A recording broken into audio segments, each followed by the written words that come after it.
দিন এত লেজি হয়ে যাচ্ছি কি বলবো। সরস্বতী পুজোর দিনের ব্লগ আজকে ছাড়তে হচ্ছে। তো যাই হোক, তোমরা আমার একটা ভিডিওই দেখেছিলে, আমি নিজের হাতে ঘরে পাঞ্জাবির উপর পেন্টিং করেছিলাম, তো বলেছিলাম পরে দেখাবো। তো সেই পাঞ্জাবিটা পরেই চলে গিয়েছিলাম পুষ্পাঞ্জলি দিতে। আর দেখো, প্রথমে গিয়েই দেখি পুষ্পাঞ্জলি শুরু হয়ে গেছে। তারপর সেকেন্ডবার আমিও পুষ্পাঞ্জলি দিলাম।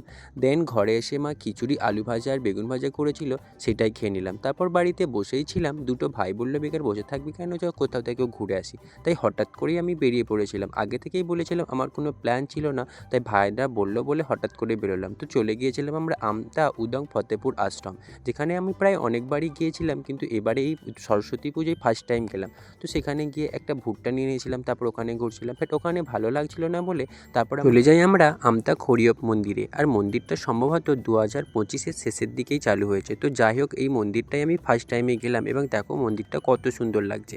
আর আমতা ফতেপুরে যত না ভিড় হয়েছিল তার থেকে দ্বিগুণ ভিড় হয়েছিল এই আমতা খড়িয়প মন্দিরে। তো যাই হোক, পাঞ্জাবিটা পরে আমাকে কেমন লাগছে অবশ্যই কমেন্ট করে জানাবে। আমি তো সরস্বতী পুজোয় কোথায় কোথায় ঘুরেছি বলে দিলাম, তোমরা কে কোথায় ঘুরেছো অবশ্যই কমেন্ট করে জানাবে। আর আমার ভাই কি বলছে শোনো। Like share subscribe.